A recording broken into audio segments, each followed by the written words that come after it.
Section 1. You will hear a woman booking a bicycle tour over the phone. First, you have some time to look at questions 1 to 4.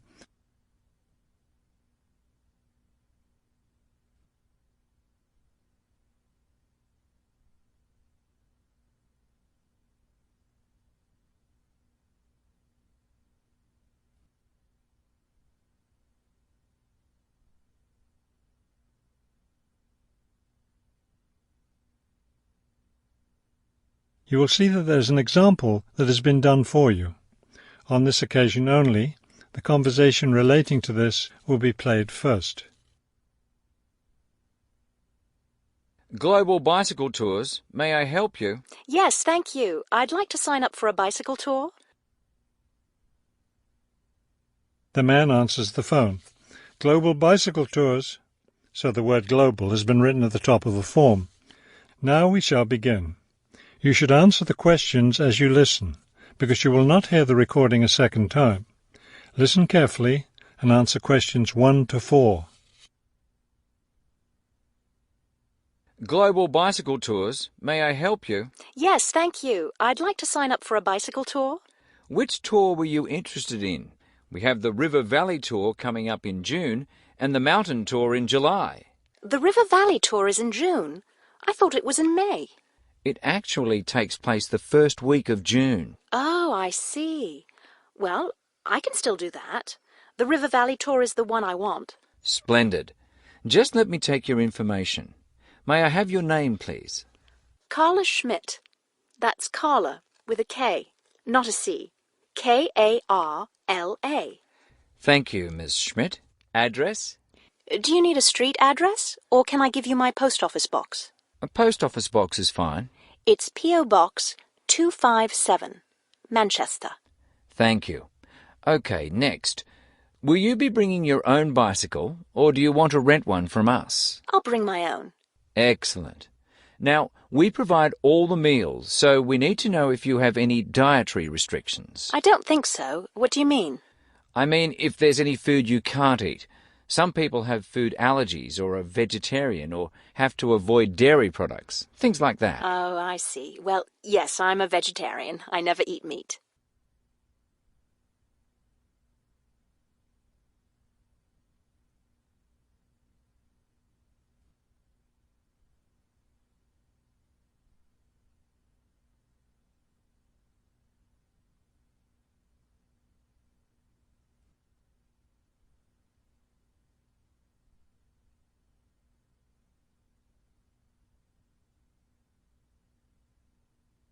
Now listen and answer questions 5 to 10.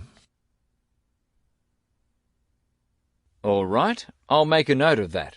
Now, the total cost of the tour is $750. That much? The price includes everything. Food, hotel, transportation, everything. Everything? Yes, everything. The only other thing is you'll want to tip the tour guide. We usually recommend 5% of the total tour cost. A 5% tip. I guess that's reasonable. In order to reserve your space on the tour, I'll need a 30% deposit. Do you need that right away? We generally ask for the deposit at least 4 weeks before the tour begins. The River Valley tour begins, 6 weeks from now. So you'll need to pay the deposit in 2 weeks. I think I can do that. I wonder if you could tell me something. How will our luggage be transported? Do we carry it on our bicycles? No, you leave that to us. We have a van that carries your luggage from hotel to hotel each day, so you don't have to worry about it. Great. I have a luggage rack for my bike, but I guess I won't have to bring that. No, you won't. But there are a few items we recommend that you bring. We can't control the weather, so you should bring a raincoat or rain gear.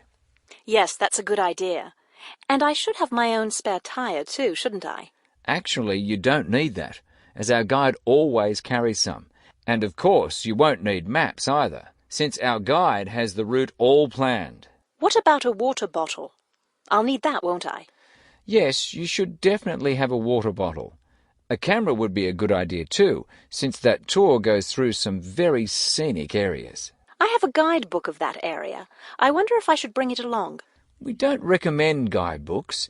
It would just be extra weight, and the tour guide knows a great deal about the area. Yes, I see. Is there anything else I need to know? I think we've covered the important points.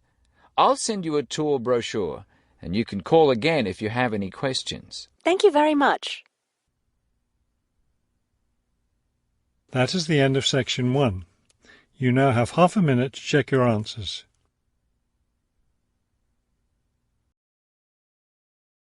Section 2. You will hear a tour of a newly renovated health club. First, you have some time to look at questions 11 to 15.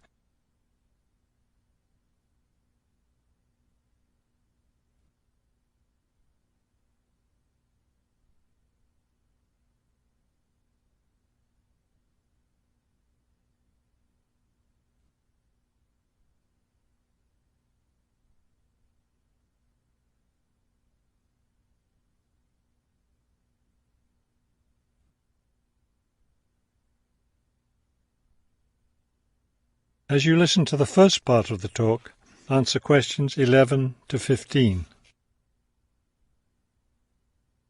Thank you all for coming to see the new renovations to the Hartford Health Club. I know you'll be as pleased as I am to see the wonderful results of our months of hard work to improve the club and bring you the best facilities ever. We'll begin in here with the swimming pool. You'll notice the new colour of the adult pool, a lovely cool green. Now walk over here and look at the children's pool. It's the same green, but as you see, with brightly coloured sea creatures painted everywhere. Both of the pools needed painting, not only for maintenance, but I think the new colour greatly improves the atmosphere of this part of the club. Next, let's take a look at the locker rooms. Don't worry, there's no one using them just now. Doesn't it feel roomy in here? We've expanded both the men's and women's locker rooms, so now they'll be much more comfortable to use. There are bigger lockers, a good deal more room in the dressing area, and more places to store extra towels and equipment. Be careful as you walk through here.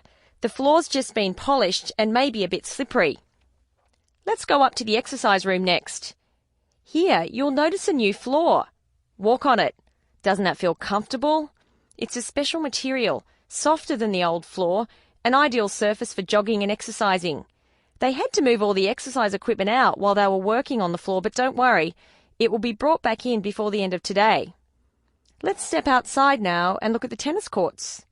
We haven't done a great deal here except to the equipment. We replaced all the nets and the ball throwing machine. Otherwise, everything is the same as it was before. Let's walk down this hallway, and here we are at the club store in its new location. We thought here by the entrance was a better place for it than where it used to be by the swimming pool. But it still has all the same items for sale, sports equipment and clothes in the club colours.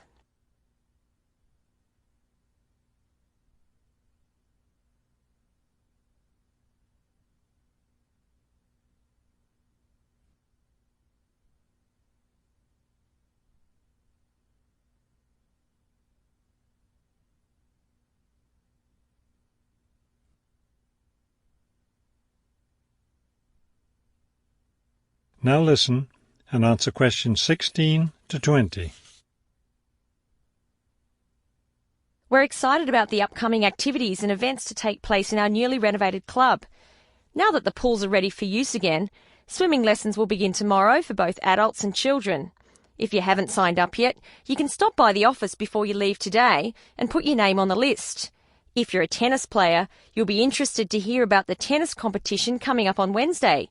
Players from different clubs all over the region will be participating. If you'd like to watch the event, tickets are available in the office. Also, I want to be sure you all know you're invited to our club party coming up next weekend. We're celebrating the completion of the renovation work, and we have a lot to celebrate. The entire renovation project was finished in just 9 months. That's 3 months less than the 12 months we'd originally planned on. We're proud of that, and proud that we came in under budget too. Because we've had such good results with this project, we're already planning the next one. We already have 2 indoor pools, and next year we plan to install an outdoor pool right next to the tennis courts. Details of these plans will be made available to all club members soon. All right, I think we've covered just about everything. Are there any questions? That is the end of section 2. You now have half a minute to check your answers. Section 3. You will hear a museum director talking to several student interns, explaining their internship duties at the museum. First, you have some time to look at questions 21 to 25.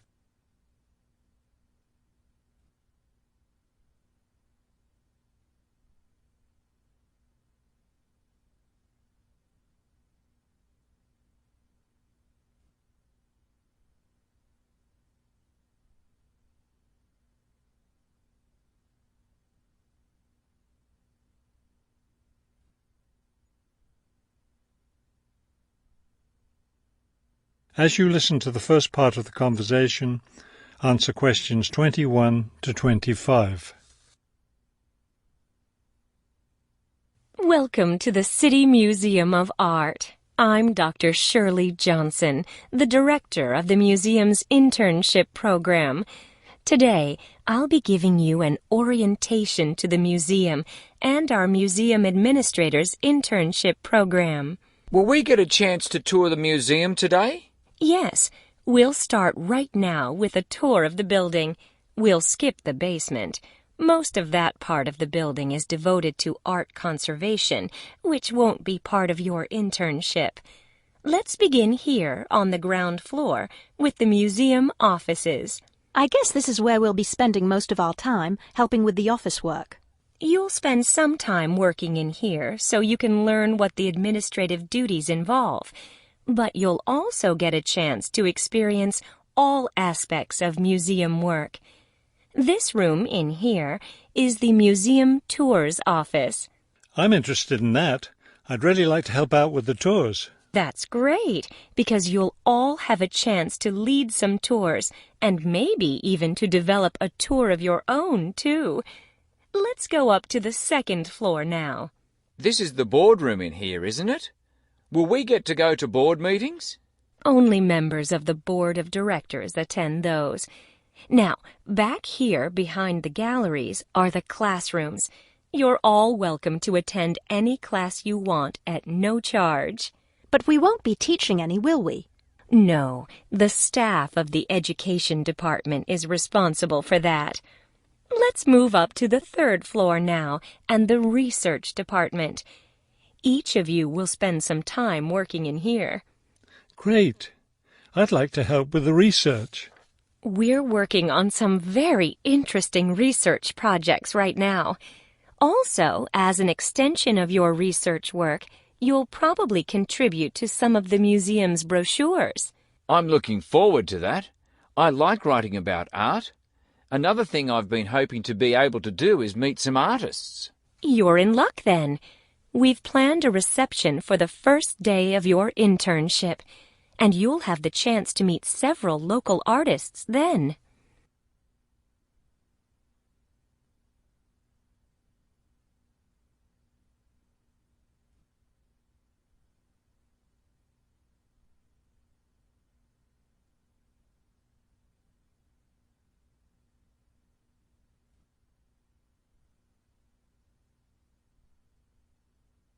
Now listen and answer questions 26 to 30. Could you give us a little background of the museum? I mean, when it was built and some information about the collections and things like that? Of course. The main part of the museum was built in 1895 with a combination of public and private funds. The new wing was built 60 years later with a donation from the Rhinebeck family. That part of the museum was built for the modern art collection, wasn't it? Yes, it was. In the main part of the museum, we have a gallery devoted to works by local artists, our sculpture collection, and a small collection of classical European art. You mentioned classes earlier. What kinds of classes does the museum offer? In our adult education program, we offer a series of art history classes, and for children, we have a program of arts and crafts workshops. You can get a brochure from the office that will give you more information. I saw a lot of chairs set up in the main hall. What are those for? Those are there for tonight's musical performance. We offer a weekly concert series during the fall and winter, and of course, all of you are welcome to attend.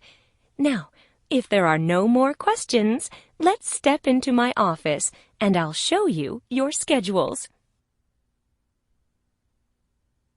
That is the end of section 3. You now have half a minute to check your answers. Section 4. You will hear a lecture about the history of the tomato. First, you have some time to look at questions 31 to 35.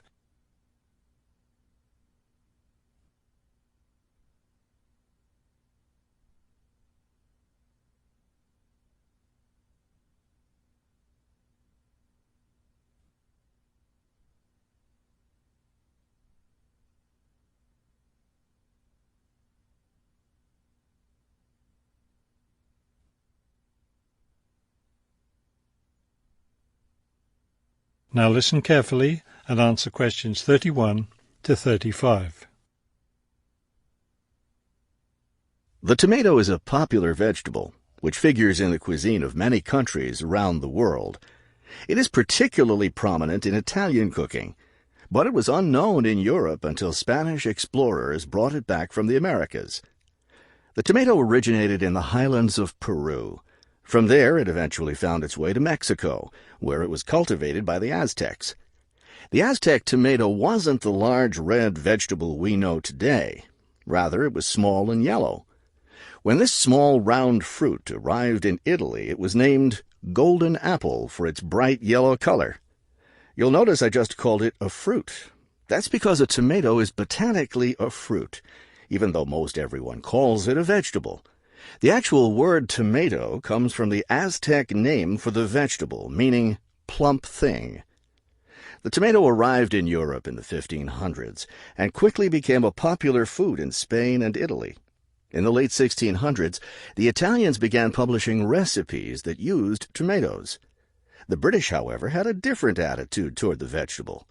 It was grown as an ornamental plant in Britain in the 1600s, but it wasn't eaten because it was thought to be poisonous. It wasn't until the 1700s that tomatoes became part of the daily diet in Britain.